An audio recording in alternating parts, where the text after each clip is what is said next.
Allez, salut à tous, c'est Matt, on se retrouve pour notre vidéo du dimanche. Tilt n'est pas là. Encore une fois, du coup, il sera pas là pour tout le mois d'août, puisqu'il est en vacances. Donc on verra ça les autres fois. Et puis on va revoir un petit peu comment Zone 9 va fonctionner pour la Suisse, parce que on va changer 2-3 trucs, je vous tiendrai au courant plus tard. Tout simplement. Mais c'est un sujet pour une autre vidéo. On va commencer avec ce tweet qui, vous le voyez. Alors je pense que beaucoup de gens sont au courant, pour ceux qui me suivent sur Twitter, pour ceux qui sont aussi sur le Discord. Il y a 355 likes. Mais pourquoi? Je ne sais pas si vous savez, le Walton Chain, qui est une crypto que j'aime bien, entre guillemets, pas pour des raisons fondamentales, même si c'est pas juste un shitcoin, c'est un peu plus que ça quand même. Elle est dans les Internet of Things. Il vient de pump. Donc j'ai fait un tweet un peu nul, en référence à Antoine Daniel, WTC épisode 39. Pour ceux qui ne connaissent pas, c'est un YouTuber qui de longue date, hein, je pense peut-être que les plus jeunes ne doivent pas le connaître. Mais comme le public de cette chaîne des cryptos est quand même plus élevé que la moyenne des autres youtubeurs. Je crois que c'est du 25, 45, un truc comme ça chez les youtubeurs crypto, comme c'est de l'investissement et tout, il n'y a pas de mineurs. Donc je pense que tout le monde a la ref. Et il se trouve, je sais pas comment, je sais pas pourquoi, mais il a répondu. Alors, sobrement, un putain merde. Bon, voilà, 2900 likes sur son tweet. Je me fais spam depuis hier. Toutes les secondes, j'ai un like sur son truc qui vient spammer mes notifs sur TweetDeck. Et ça m'a fait marrer. Je sais pas pourquoi. Je l'ai pas notifié. Personne ne l'a notifié en commentaire. Je sais pas comment, pourquoi, mais c'est arrivé, soudainement. Et c'est à peu près tout. Ça m'a fait marrer, je vous avoue. Je m'y attendais, mais alors vraiment, vraiment pas du tout. Voilà. Ça a rythmé un petit peu mon samedi, je crois que c'était samedi. Voilà. Sinon, j'ai enfin fait le trade pas vendu, pas perdu. On va revenir dessus. Et puis, on ira voir les graphiques juste après. Vous m'avez proposé des alts. J'ai oublié de les noter. Mais on ira voir un petit peu tout ça. Alors, je vous en avais parlé à un moment donné que j'allais faire un trade sur le pas vendu, pas perdu. Bon, avec un petit tacle. Ne pas le prendre mal. Mais c'est vrai que j'avais fait un sondage et il y avait, à mon goût, un peu trop de gens qui étaient trop fans du pas vendu, pas perdu. Moi, l'adage que j'essaie de faire apprendre aux gens dans les vidéos, c'est plutôt pas TP, pas gagné. Donc, tant que t'as pas vendu, tu n'as rien gagné. Parce que du jour au lendemain, ton truc peut tomber à zéro. On l'a vu avec le Luna, l'UST. On le voit avec même Bitcoin en soi. Il y a déjà eu des jours en 2020, un jour où il a pris moins 50% en moins de 24 heures. Donc ça, faut s'en souvenir. Même Bitcoin, tu peux perdre 50% en un jour. Ok. Donc faut apprendre à couper ses pertes et aussi à ne pas TP trop tôt ou trop tard. Donc on va voir ça juste après. C'est vrai que c'était une phrase. En vrai, je l'entends plus trop. Je l'entends pas trop ici. Je l'ai pas trop vu. Peut-être parce que j'ai une communauté de meilleure qualité.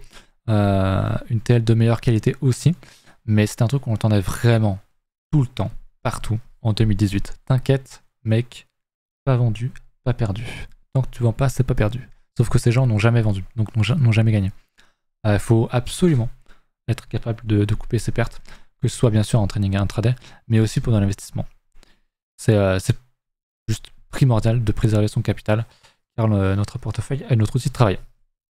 Ça, je pense que vous l'avez compris, un bûcheron, s'il n'a pas de bûche, s'il n'a pas de scie, s'il la casse, il peut pas travailler, sauf qu'il peut s'en repayer une derrière. Nous, si tu perds, je sais pas, tes 10 000 balles, tes 100 000 balles, qu'importe ce que ça, si tu perds ton folio, tu peux pas t'en procurer un nouveau. Enfin, ça va te prendre des années et des années et des années. C'est pour ça qu'il vaut mieux faire moins de gains, mais couper très vite ses pertes, vraiment sécuriser, et ne pas prendre de trop gros risques. Ce que je disais, avoir des drawdowns, prendre moins 50% ou même plus, c'est pas possible du tout. Pour de l'investissement, c'est un peu différent, je suis d'accord, mais quand même, faut quand même être prêt à encaisser à un certain moment. Psychologiquement, ça te fout dans la merde, je le sais, parce que en 2017-2018, on est tous passés par là. Moi, comme Tilt, je veux dire, je parle en son nom encore une fois, je sais que c'est son cas aussi. Je le dis, monnaie et risk management, supérieur à tout le reste. J'en ferai un trade pour parler du monnaie et du risk management, pour dire que l'AT et l'AF, donc analyse technique et analyse fondamentale, ne fonctionnent pas.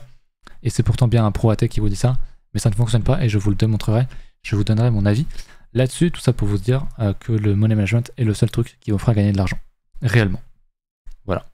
Je pense que j'ai peut-être choqué une ou deux personnes en disant ça, mais c'est réel et je reviendrai dessus plus tard. Pas TP, pas gagné. Donc il faut savoir se fixer un TP. Et un sell quand vous entrez en trade, sinon c'est que vous ne savez pas ce que vous faites. Ça, je pense que ici vous êtes à peu près au courant. On le répète souvent avec Tilt, donc là-dessus il n'y a pas de souci. pareil, on regarde pas son graphe en 1 minute ou en 5 minutes si son trade est en 1 heure, on reste sur son unité de temps, pardon. Sinon vous allez juste TP trop tôt et ça n'a aucun sens, vous aurez des R réels, donc des risques reward réels, effectifs, qui seront éclatés et ce sera juste pas rentable à long terme. Maintenant, comment ne pas TP trop tard? C'est-à-dire qu'il vaut mieux lisser quand même un petit peu. C'est-à-dire que si tu es à 80% de ton TP, tu vois une divergence dans le sens contraire ou à un autre niveau ou un truc qui se crée selon ta stratégie et tes indicateurs ou quoi, bah, faut pas hésiter à sortir. Et voilà, ça c'est super important. Safety first, comme j'ai dit. Le point surtout qui est super important, c'est le R latent. Ce que j'appelle le R latent, c'est donc le risk reward lors de l'évolution de ton trade. Il n'est pas le même quand tu commences, c'est-à-dire que tu commences à entrer dans un trade, tu entres, tu as ton stop loss, ton TP bien défini, tu vises un 2,5 de risk reward, et bien quand tu vas avancer dans le temps, ton risk reward ne sera plus le même par rapport à où on est le cours actuellement là maintenant. Et je vous ai fait une explication très claire ici. Vous voyez ici, hein, au premier trade, tu entres ici, tu as 2,63 de risk reward. Ici, tu n'en as plus que 1,41. Et ici, tu as 0,1. Tu vois ce que je veux dire? Et pour le coup, là, c'est un trade perdant. Mais tu es prêt à risquer tout ça. Ok, tout ça, tu le risques pour gagner plus que ça. Est-ce que vous voyez un petit peu l'aberration?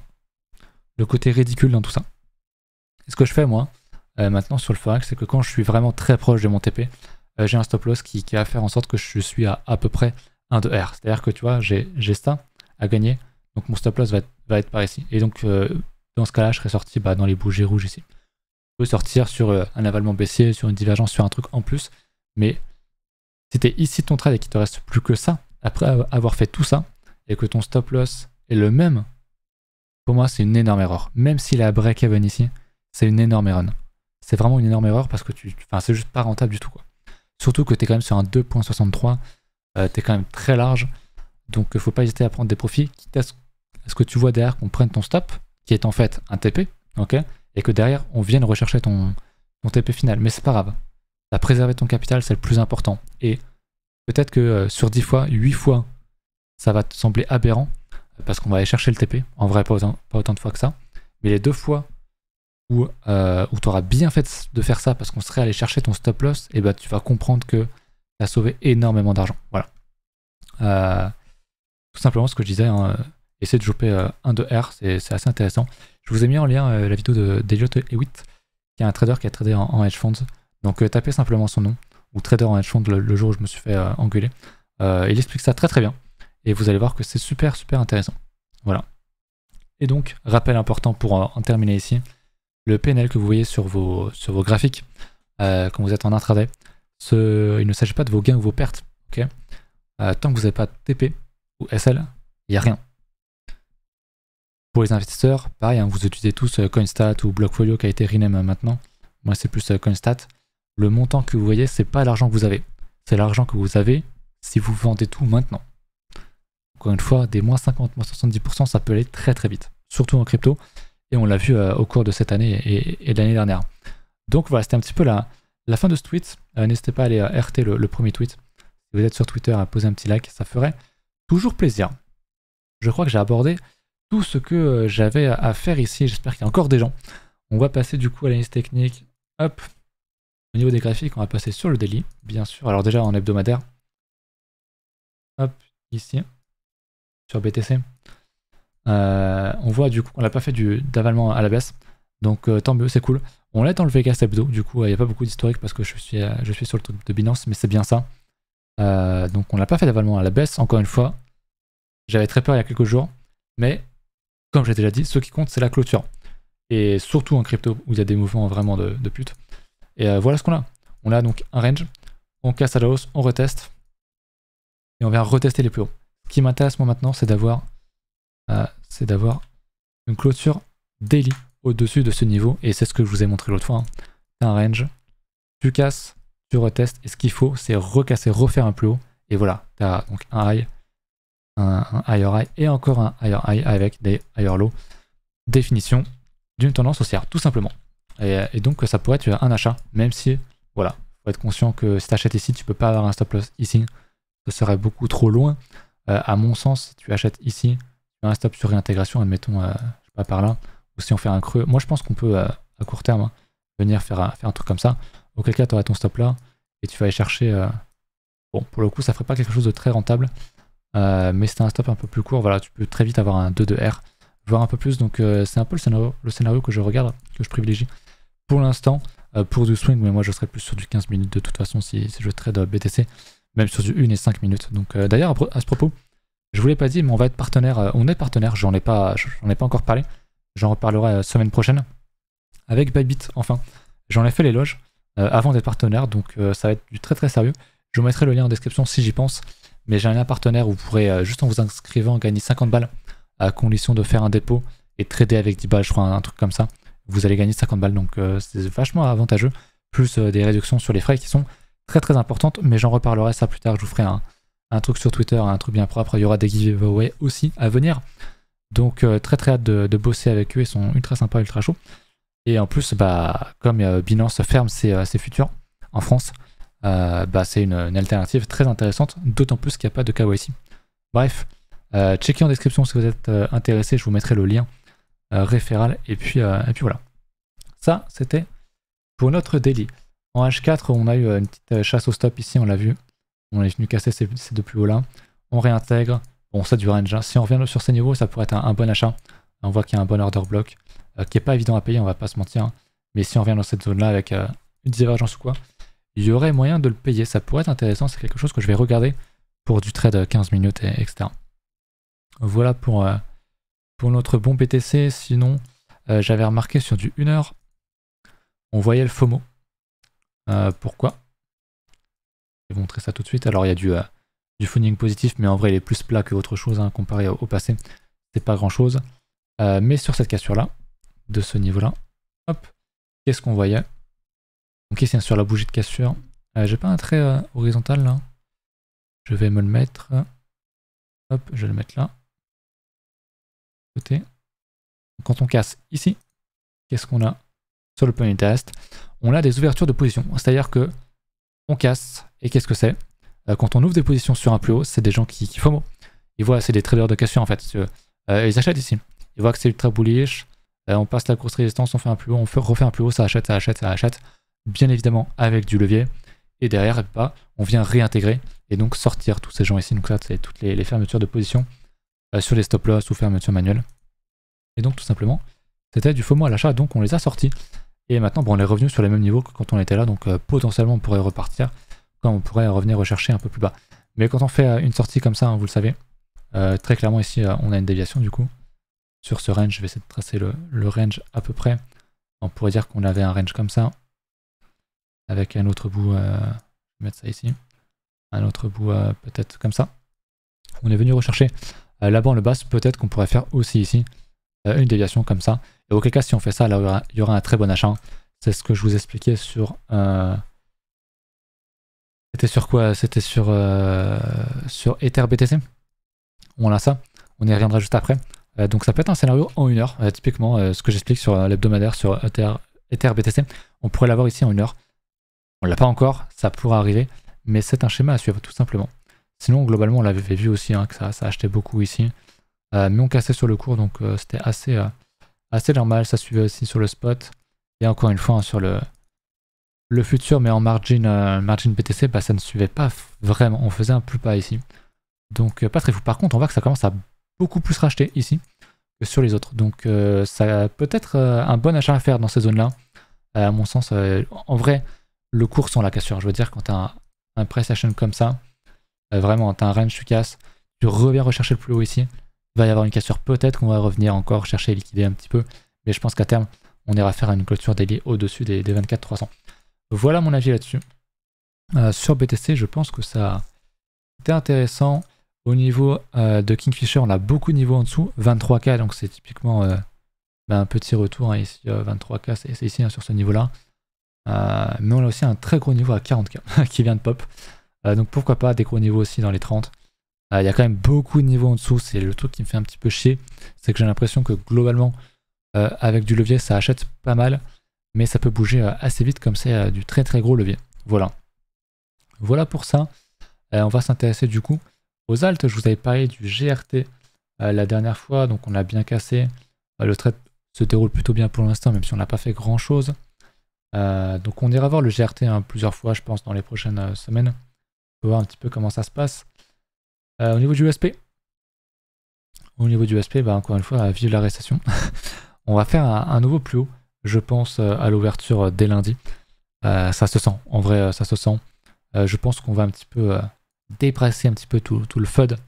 Oui, techniquement, on est en récession, les chiffres sont pas bons, mais ça a peut-être été overpriced, donc on a une respiration, ce qu'on appelle un bear market rally, donc où ça a bien été largement payé. On a un rallye, et derrière, potentiellement, bah, on continue plus bas, ou à minima revenir retester des niveaux. Très clairement, je m'attends à un retest à un moment donné ou un autre. On va pas faire un ATH sur l'SP comme ça. Il y a peu de chance. C'est possible, hein, parce que c'est un actif qui en fait pose des V-bottom. Concrètement, on l'a vu ici sur la crise Covid. On le voit plein de fois, hein, c'est vraiment un truc qui fait des V-bottom et qui retrace très très peu. Mais quand ça retrace réellement et ça ne fait pas semblant. Donc à suivre. Mais voilà, on est quand même techniquement sur un retour de tendance, même si bien sûr la tendance de plus long terme est quand même baissière, donc ça faut pas l'oublier. L'or, je vous le disais, qui réagit à un niveau miracle. Ça n'arrive que sur le marché traditionnel. Méfiance quand même. C'est quand même très tentant. Sur fond de feud, de guerre ou je sais pas quoi, de venir faire ça, hop, pour repartir, pourquoi pas. Donc attention à où vous mettez votre stop si jamais vous êtes dans l'or. Notre bon vieux dollar qui commence aussi à ralentir, c'est une bonne chose pour les cryptos, c'est une bonne chose pour les actifs à risque. On peut encore plonger un petit peu, il n'y a pas de souci. On pourrait pourquoi pas faire un petit truc comme ça. Ça me semble pas aberrant du tout, venir retester le range. Ça me semble pas aberrant du tout, le gros range ici. Donc revenir rechercher ces niveaux-là au niveau des 103, 104. Ça me semble pas aberrant du tout, donc à suivre aussi l'or, si le dollar commence à être très, très bullish, ça va se voir, hein, sur les cryptos, ça va puer, donc si on commence à, même en hebdomadaire, pareil, hein. On fait ce qu'on a vu en daily sur BTC, le range où on casse, si on commence à faire des trucs comme ça, à revoir les plus hauts, à faire des clôtures au-dessus, les cryptos vont prendre tarif. A priori, les cryptos devraient prendre tarif, donc attention à ça. Au niveau de Coinbase, ok, pas grand chose à dire. De toute façon, on est le week-end, donc ça n'a pas dû bouger sur ça. Mais je m'attends pareil, ça ressemble beaucoup à SP, à MicroStrategy. Si on fait un plus haut, voilà, on aura sans doute un rallye pour aller chercher les 400 au minima, je pense. Donc voilà. Ce qui m'intéressait, c'était la Bitcoin dominance qui refait un léger plus bas. Pourquoi? Parce que notre Ether BTC refait un plus haut. J'ai repassé en hebdomadaire, ce que je disais tout à l'heure, ce qu'on a vu en 1 heure. Sur le BTC, bah, globalement, on est ici, tu vois. Donc si on fait un plus bas qu'on réintègre, ce serait très très très intéressant pour le BTC en 1 heure. Parce que voilà, déviation en haut, déviation en bas. L'objectif, c'est d'aller chercher la première déviation. Et honnêtement, je suis très très très bullish sur l'Ether. Bien sûr, c'est peut-être un bear market rally. Donc attention, l'objectif premier, c'est d'aller chercher cette résistance. On y est quasiment. Donc c'est super. Maintenant, si on vient casser comme ça, bah, c'est terminé. Concrètement, mission avortée. Très, très franchement. Mais si on commence à faire un price action intéressant, qu'on commence à casser tout ça, qu'on fait des trucs comme ça, bah là, honnêtement, alt season. Mais on n'y est pas du tout. Concrètement, on n'y est pas du tout. Ça paraît très peu probable, bien sûr avec la macroéconomie. Mais vous savez que les alts pètent quand on s'y attend pas. Et quand BTC n'est pas très beau non plus. En général. C'est arrivé que les alts pètent alors que BTC était beau. Mais moi qui étais là en 2017, je peux vous dire que early 2017 et fin 2017, les alts ont explosé à la hausse quand BTC était dans le rouge. Réellement. Donc rien n'est impossible. Il faut croire à la charte, tout simplement. Si c'est bullish, t'achètes. Si c'est bearish, t'achètes pas ou tu vends et voilà. Et tu listes tes prix d'entrée et de sortie. Voilà pour ça, ça perd en dollars. Est en dessous, pardon. On réintègre, pareil. Hein. On réintègre largement, donc pour l'instant c'est quand même assez bullish. On tient très bien sur Ether. On a fait un plus haut déjà, donc on voit très bien que Ether lead le market pour l'instant. Mais attention, hein, quand on a des divergences comme ça dure généralement pas bien longtemps. Donc soit BTC va tout péter à la hausse et rattraper son retard, soit bah, c'est BTC qui va casser à la baisse et entraîner a priori à 90% de chance, même bien plus, Ether dans sa chute. Donc si on fait un truc plutôt sur le daily, et si on vient tout casser tout ça, sur BTC, et ben Ether qui est là, il y a de fortes chances pour qu'ils viennent déculer aussi. Ou alors, c'est le fameux scénario où BTC tombe et puis Ether monte. J'y crois pas trop. Honnêtement, ça, dans l'histoire, ça a dû arriver, genre peut-être, ça doit représenter, je sais pas, 0,1% du temps ou 1% du temps, tu vois. Donc c'est rien. Mais c'est possible. Et quand ça va arriver, ce sera un signal très fort à mon avis. Mais on n'est pas. Ça sera peut-être que l'année prochaine, dans 2 ans, 5 ans, jamais. Je ne sais pas, je ne suis pas devin malheureusement. Donc voilà pour ça. Écoutez, je vais regarder les alts que vous m'aviez proposé de regarder et je vais regarder ça tout de suite. Ok, je reviens des commentaires. Donc merci pour les commentaires, la vidéo avait bien marché. Même le gros format, vous aviez l'air d'apprécier le grand format. Donc ça peut être peut-être un truc à réitérer. De toute façon, je vois que je suis déjà à 20 minutes. Donc je suis pas sur le bon graphe, désolé. Je vais plutôt aller sur celui-ci. CRV. CRV que j'avais fait payer à un pote. Le CRV, c'est un peu différent du reste. On est venu retester cette ligne de coup. Et même, j'ai envie de dire plutôt cet order block là. Hop, ici. On est venu carrément rechercher ce niveau-là. Très bon achat, bien sûr. Intéressant. On voit qu'on bute en gros sur cette résistance-là. Ce que j'aimerais vraiment, c'est qu'on s'en affranchisse. Qu'on vienne faire un truc très clair. Vraiment très très clair. Qu'on vienne casser ça pour pourquoi pas reprendre un achat s'il y a un retest. Vraiment changer, refaire des plus hauts. Changer de structure en fait et repartir en tendance haussière. Ce qui n'est pas le cas, donc casser bien sûr. Ces niveaux-là seront très importants pour la poursuite du CRV. Maintenant, si on commence à faire des trucs comme ça sur le plus court terme, ça pourrait être intéressant aussi à payer en hebdomadaire ou en daily. Je pense qu'en daily, très clairement, c'est une erreur d'acheter ça. On est très proche du Vegas, donc il y a une très bonne target. On vient de mécher au-dessus de ça. On réintègre, honnêtement, ce serait plus setup de profit pour moi. Voire même de short sur du moyen court terme. Mais le CRV a l'air de bien bounce. Donc l'idée, c'est d'aller péter ces stops là. Pourquoi pas avoir une structure, une divergence, un truc, qu'importe votre setup, pour choper un achat un peu plus bas et voir si en hebdomadaire on ferait pas une structure, parce que là on est sur un V-bottom. Alors peut-être qu'on fera un V-bottom, on fera un truc comme ça, que vous aurez jamais de gros achats beaucoup plus bas, peut-être.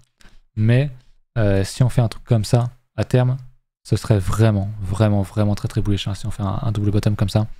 C'est l'hebdomadaire, ça arrive pas souvent, ça arrive même très rarement. On l'avait fait un ici d'ailleurs.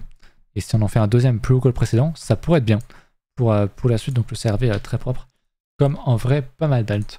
On va aller sur le WTC du coup, le fameux qui avait bien pété. Donc il laisse une sale mèche un peu, largement dans le Vegas Daily. Il casse tout ça, il y en a plein des alts comme ça, vraiment en daily, qui cassent des gros niveaux. Donc intéressant. Je pense que techniquement c'est intéressant de choper un achat. Avec un stop ici. Sur réintégration, même si bon voilà il y a beaucoup de mèches, donc en vrai là-dessus je jouerai pas trop je jouerai pas trop en daily. Je suis vraiment positionné que sur l'hebdo, sur les alts, surtout sur les shitcoins comme ça. Mais derrière voilà, si on vient rechercher des niveaux, tu peux avoir facile un R de 5, donc c'est assez fou. Il y a des choses à faire très clairement sur les alts. Est-ce que j'ai un truc qui pète un petit peu aujourd'hui? Malheureusement non. Le LTC ça m'intéresse, commence à casser aussi. Si t'as posté des alts, je sais plus c'est quoi, des trucs intéressants aussi. Pareil, on est en train de casser tout ça. On réintègre, donc potentiellement un bon niveau à payer. Ça commence à être bullish. Après voilà, on a déjà un beau mouvement, un retest, on fait un plus haut, on refait un plus haut. À un moment donné, je sais pas si c'est ici ou un peu plus haut, mais à un moment donné, on va casser quelques plus bas, chercher les stops pour mieux repartir. Donc attention, voilà, on a un beau mouvement sur les alts, c'est super. Moi je suis rentré sur le sand. Je suis entré par là, un peu en mode, pareil, c'était sur une entrée hebdo, sur un gros niveau ici, après un moins 95, je crois, un truc comme ça, moins 90%, donc je suis tout à fait prêt à voir le cours faire ça, c'est pas un problème, mais on commence à construire. Pour l'instant, c'est qu'un rejet de la tendance baissière, ok.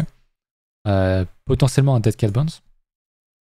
Dead cat bounce, c'est quoi? C'est quand tu as une tendance baissière, tu vas rechercher le 38.2. En crypto, parfois, on vient chercher le 50%. Alors que ce soit en log ou plutôt en linéaire, on fait croire à tout le monde que ça y est, c'est reparti. Bull market, c'est parti. Et en fait, non. C'est juste un retest. Hop, c'est juste un retest. Je vais me remettre en log. Ils veulent bien. Ah, parce que je suis là-dessus, ok. Training view, des fois, c'est un peu... Pourquoi est-ce qu'il veut pas mettre en... Voilà. Je voulais pas mettre comme ça. Juste un retest avant. d'aller plus bas potentiellement. Si on fait ça et qu'on crève quelques années, tu vois, qu'on fait un truc comme ça, bon bah là tu comprendras que ce qu'est un dead cat bounce quoi. Ce qu'on a fait d'ailleurs en 2017, 18, hein, si je vous montre. Alors c'était un peu plus subtil. C'était en daily, pas en hebdomadaire. Mais à l'époque, hop là, c'est pas là. C'est ça. Moi je me souviens très bien ici. On l'avait perdu beaucoup hein, sur BTC, on l'avait perdu voilà, 50%. On reteste. Et derrière, on va crever.